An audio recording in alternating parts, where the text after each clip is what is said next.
What is happening, guys? Angie Sunshine here. Woo! I'm coming back from watching Demon Slayer Infinity Castle movie. For those who don't know, I wouldn't say a hardcore anime fan, but I do love anime quite a lot. I watch various animes consisting of Naruto, Attack on Titan, One Punch Man, um, Solo Leveling, many more. The list goes on. Death Note, a lot. But the point is, I'm about to do a review on this movie, and I gotta say, it's damn near peak. It's damn near peak. Animation, story, action. Yeah, it was good. I watched this movie with a few of my friends in 4DX, and it was such an immersive experience. For you guys don't know what 4DX is, it's basically when the seats move along with the scenes in the film, and anytime there's like a action scene where there's like smoke on site or water or heat or whatever, they're basically giving you the simulation that you're like in the movie. Like when the characters are jumping, hopping around, falling, the seats move.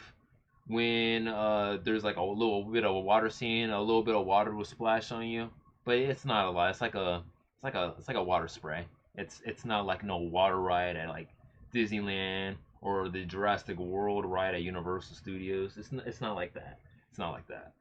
But yeah, I recommend watching this film in 4DX, or if not 4DX, if you're not feeling moving seats, watch it on at least IMAX.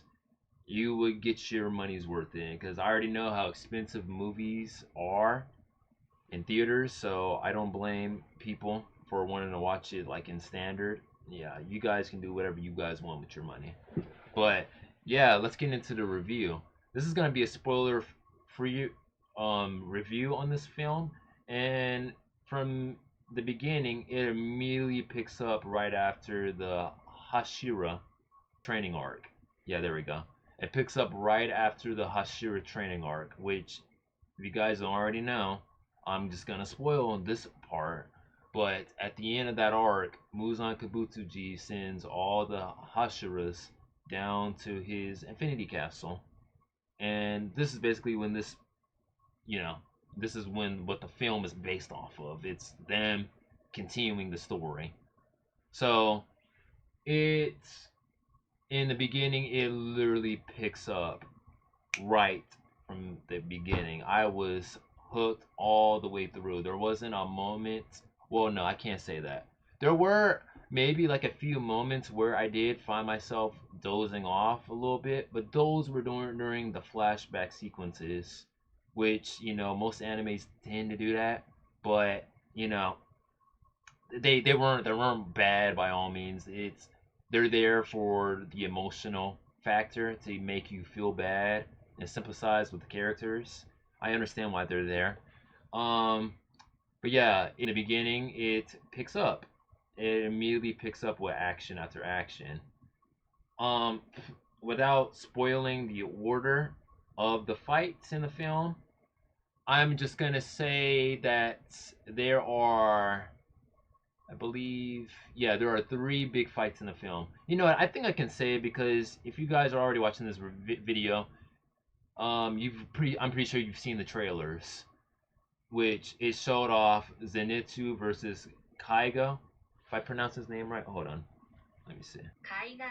Yeah, Zenitsu and Kaigaku. That was my most anticipated fight, by the way. I'm not gonna say what happens though. If you guys know, you know. Guys know, you know. Um, Shinobu versus Doma. That was another fight that happened in the film. Not gonna say what happened in that fight, but I love the cinematography and action in that fight especially. Oh man! And then the highlight of fight in the film, it was Tanjiro and Giyu versus Akaza. That was the main vocal point or main fight that this film is centered around, and that was probably the best fight I've seen so far in the Demon Slayer anime and film.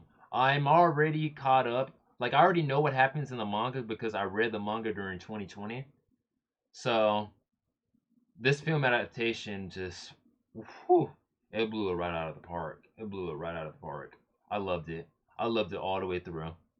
And yeah, besides those three main fights in the film, yeah, there were some other fights, but it mainly consisted of side characters going against demons. But nobody really cares too much about the other side character. Well, I'm sorry if I offended you. I feel like there are probably other people out there that like the side characters in the show, so don't diss me. But yeah, I will give this movie an easy 9 out of 10.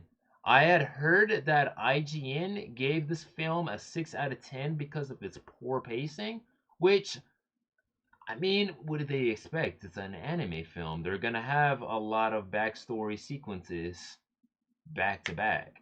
That's just how it is, and they're doing this to drag out the 3 film saga that this franchise is apparently doing for some reason. But that's also the reason why I gave it a 9 out of 10 is because it did leave off.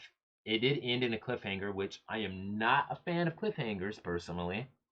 But yeah, I don't know when part 2 is coming out exactly. I do think that it's gonna come out sometime in 2027. That's just a prediction though. But they have to announce it. But yeah, thank you all so much for watching. Make sure to follow my social media links in the description below. And yeah, make sure to share, like, and comment and subscribe. Thank you all so much, and I hope you guys have a beautiful, beautiful rest of your day. Ng Sensine out.